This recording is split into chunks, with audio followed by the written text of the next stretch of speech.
Ikaw yung haya Molina. Sa NBI kami ha. Kasi na-mention yung pangalan mo na ano na tawag nito. Nag-i-escort ka. Yung pasahero, oo.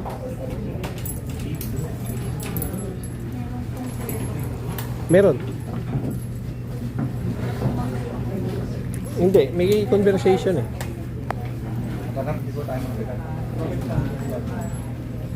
I-ano yun? Process ka.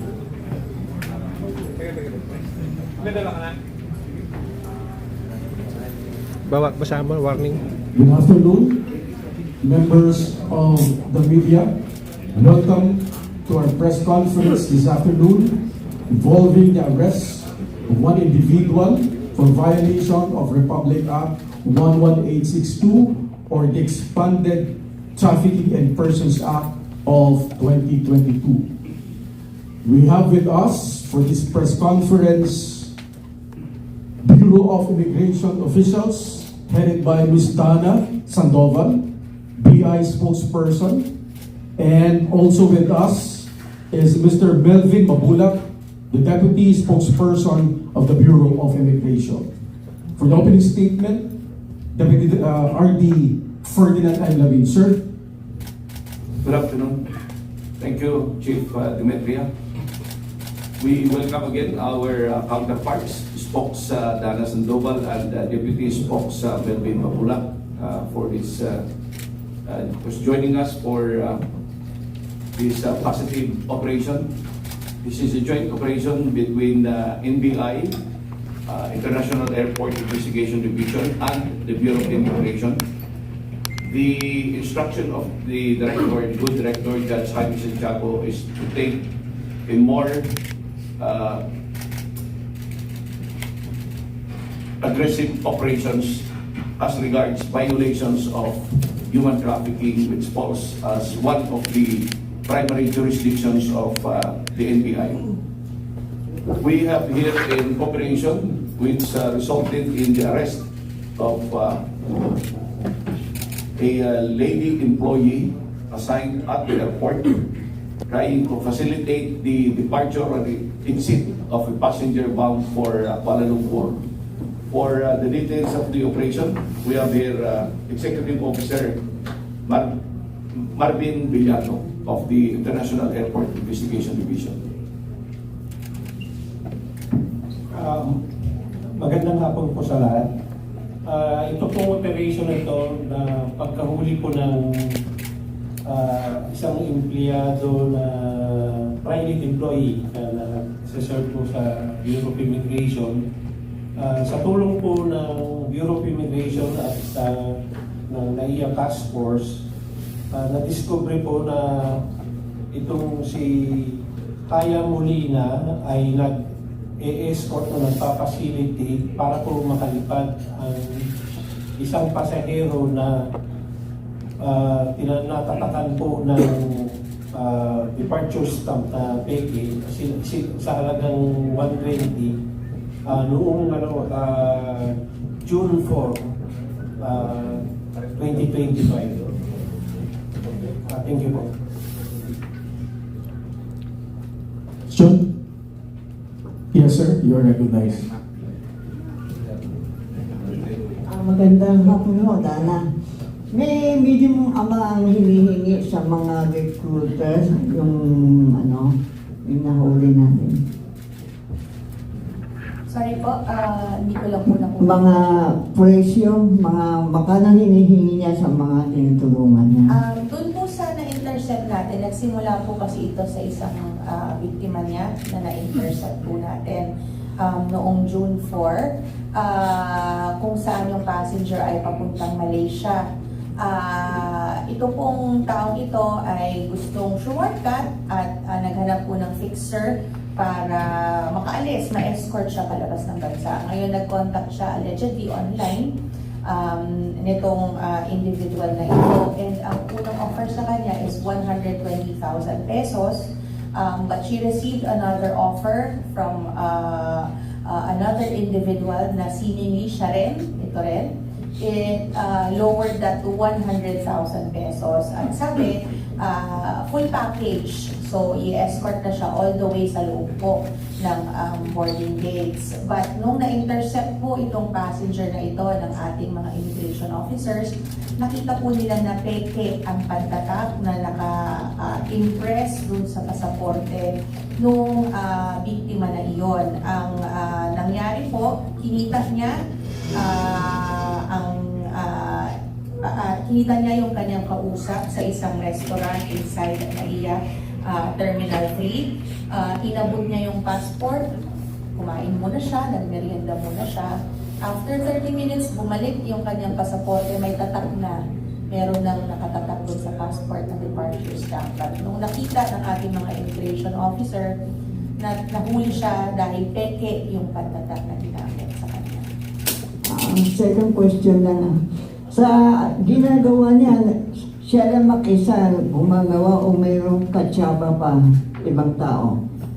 Malaki po yung posibilidad na meron po itong ibang kakuntsaba kasi hindi lang po siya yung contact, siya yung naghahanap ng mga mabibiktima at makakausap.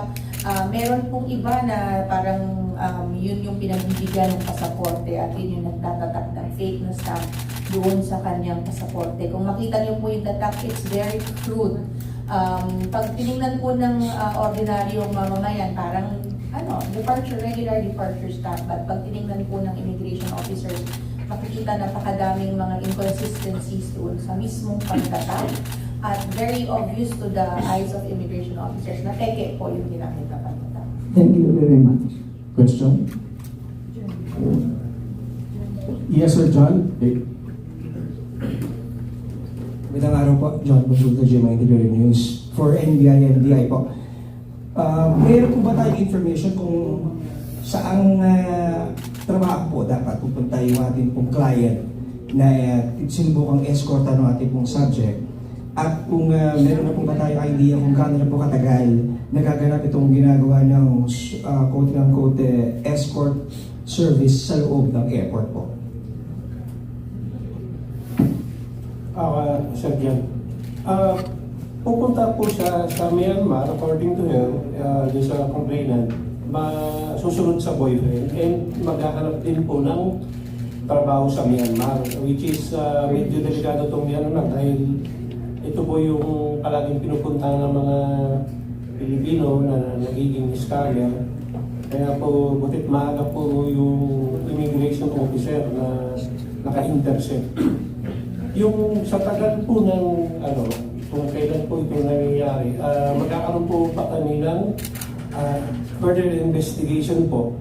Kasi to lang po, masyadong secretive. Yung usong recruitment po ngayon ay dinadaan sa Facebook, sa Messenger, nagbabago sila ng pangalan, kaya mahirap mag-detect. Buti na lang po, nag-cooperate itong biktima at sinabi nga po niya na ito pong kausap niya, itong si Haya Molina. Ako, second query po, paano po siya nakakakuha ng kliyente?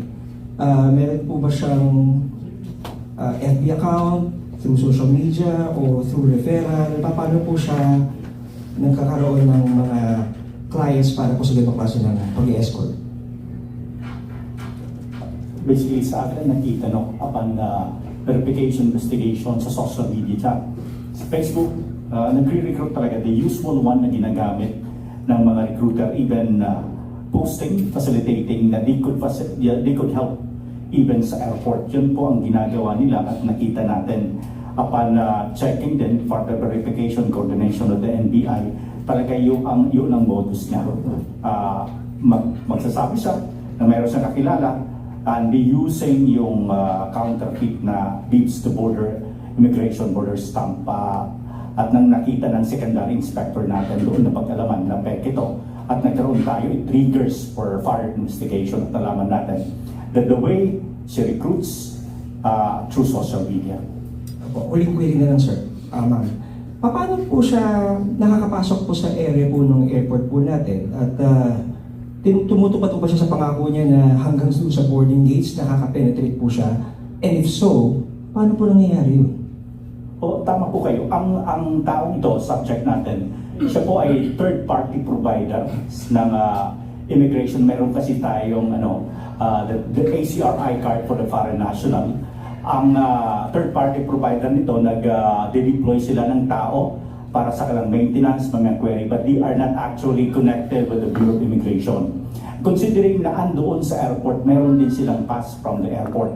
Nakakuha sila ng seasonal pass. But going into the boarding area, boarding gate, basically, supposedly hindi yan allowed kasi doon lang sa immigration area. Yun po ang nakikita natin if indeed siya ay nakakapasok doon sa boarding area. But in terms of immigration area, nandoon po siya kasi yung kanyang airport pass allows her to be there. Okay. At siguro, Sir Levin, gaano po ka-importante itong discovery pong ito at operation po ng jointly ng NBI at DI?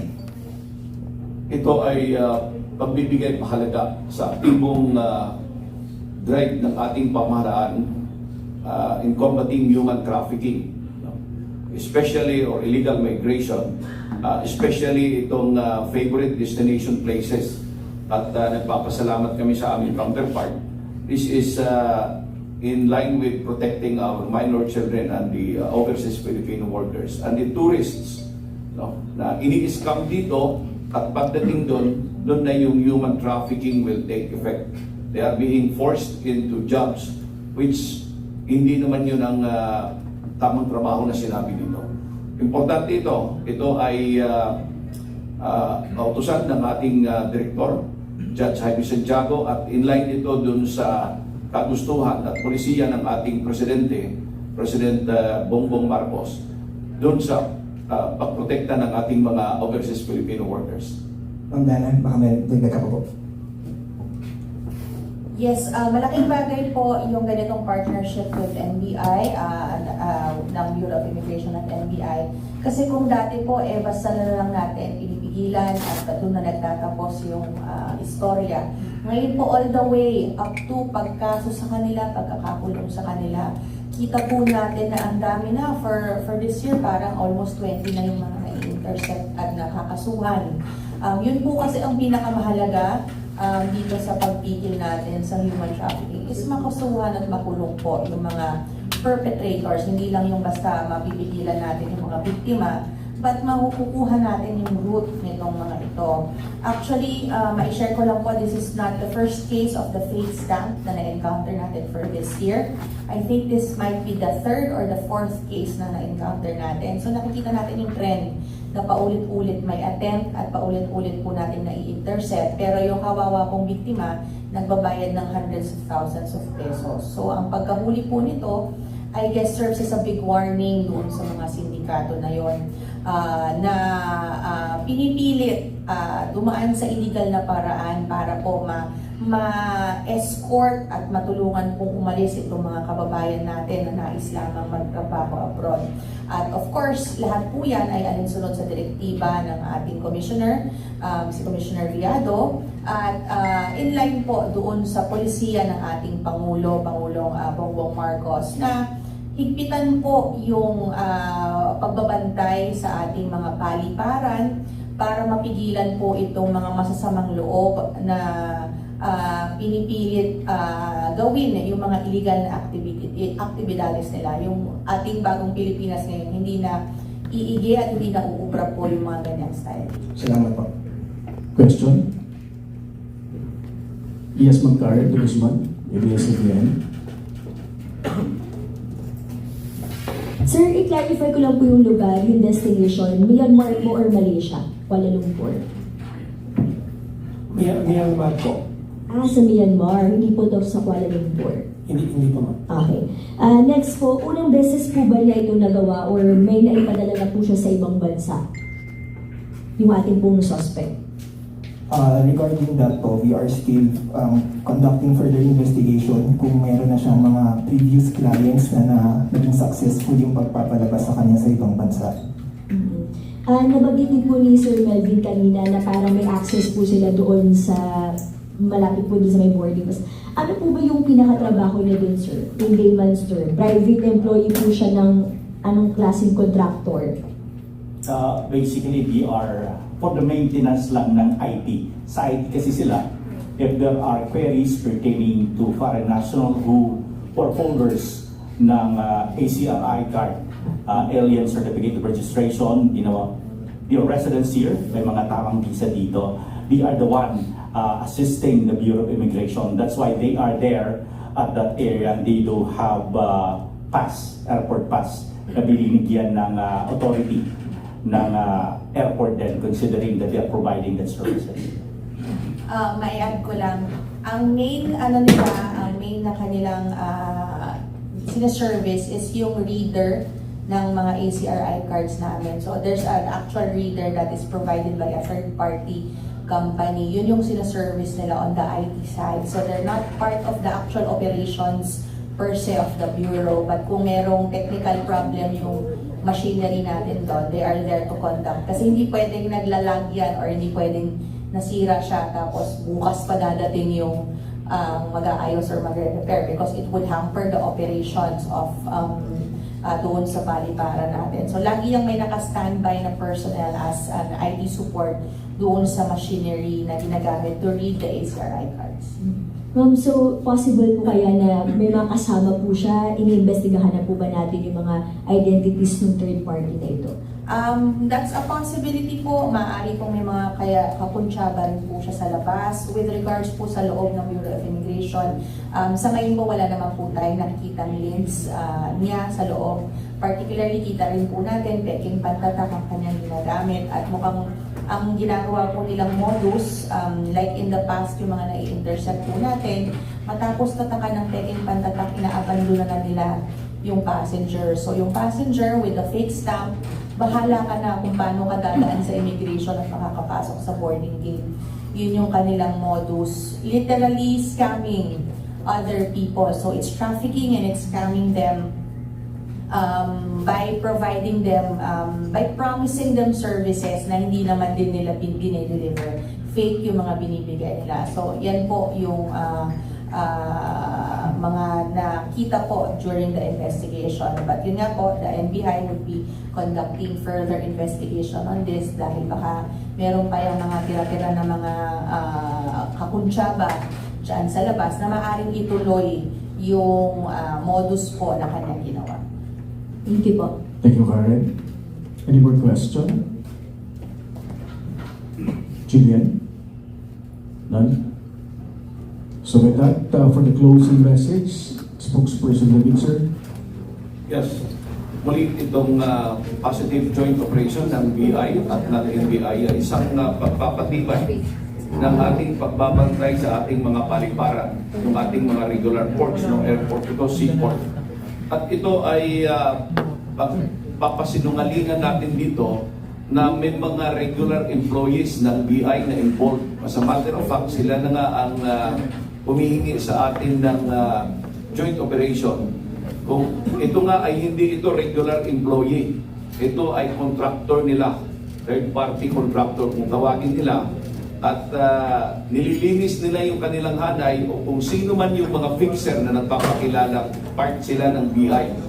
Katulong dito ang NBI at ito ay minomonitor ng ating butihing director, Judge Jaime Santiago, at minomonitor din ito ni Commissioner Biado ng ating Bureau of Immigration. Thank you sa ating counterparts sa Bureau of Immigration. On that note, that ends our press conference this afternoon. Maraming salamat and God bless everybody. Thank you very much, Ma'am Dana and Sir Melvin. Press statement na Nagamit lang po ba kayo? Or may ibang tao na talagang nasa likod na hindi po dapat talaga kayo? Last na lang ma'am, last na lang.